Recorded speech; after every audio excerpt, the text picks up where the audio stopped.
弟兄姊妹平安，今天是2026年1月12号。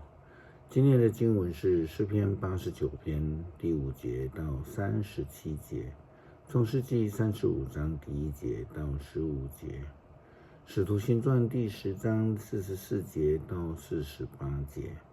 今天要跟大家分享的主题是全能上帝。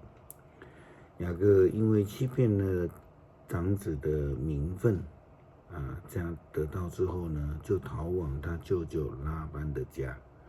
后来他与舅舅扯破脸了，就离开了舅舅的家，想要回到故乡去。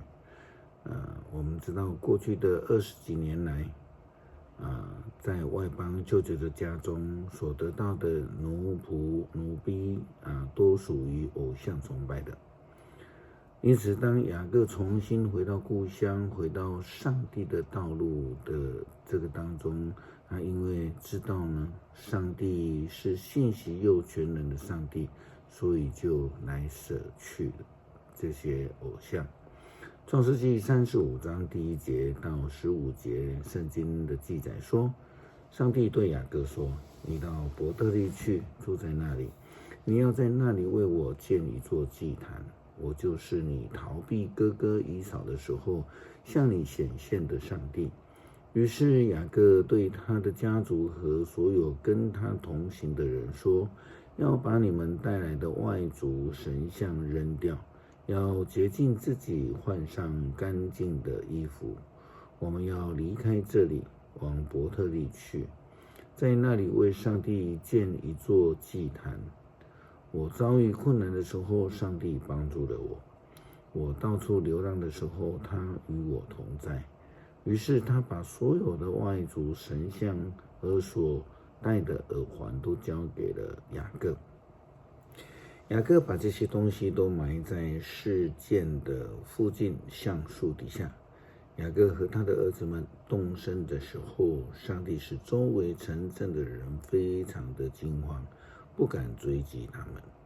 雅各和全家的人来到了迦南的路斯，现在就叫做伯特利的地方。他在那里建了一座祭坛，称那地方为伊勒伯特利，因为他逃离哥哥的时候，上帝在那里亲自向他显现。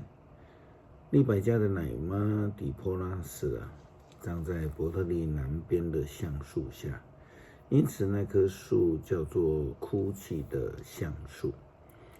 雅各从美索不达米亚回来以后，上帝再向他显现，赐福给他。上帝对他说，你的名字是雅各，但今后你要叫以色列。于是上帝给他改名叫以色列。上帝对他说，我是全能的上帝，我要给你许许多多的子孙，许多国家要从你的子孙当中兴起，你将做好些君王的祖宗。我要把我赐给亚伯拉罕和以撒的土地赐给你和你的后代。说完这话，上帝离开了他。雅各在上帝向他显现的地方立了一块石头做纪念碑，在上面浇酒和橄榄油，他称那地方为伯特利。彼得在圣灵降临节之后就非常火热的传福音，是因为圣灵的能力充满了他跟使徒们。彼得传福音之后感动了许多的人，根据使徒行传的记载，有3000人信主。不但如此，上帝的圣灵的权柄更将恩赐也赐给了外邦人。所以我们知道，不是彼得的口才或是他的能力有多好，而是全能的上帝在做工，感动人来归在他的名下。使徒行传第10章44节到48节记载了这一段彼得传福音感动人的一个情形。彼得还在讲道的时候，圣灵降临在所有领受信息的人身上。那些跟着彼得从约帕来的犹太信徒，看见上帝把圣灵也倾注在外邦人都很惊讶，因为他们听见这些人说灵语，并且颂赞上帝的伟大。于是彼得说，这些人已经领受了圣灵，跟我们一样，有谁能够阻止他们领受水的洗礼呢？因此他吩咐他们奉耶稣基督的名领受洗礼。他们又要求彼得跟他们一起多住几天。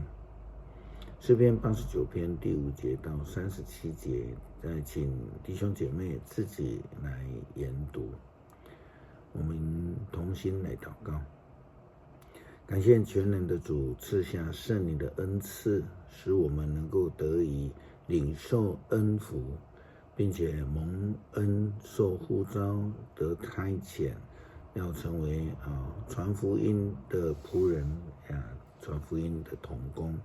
我们这样祷告，感谢奉主耶稣基督圣名求，阿们。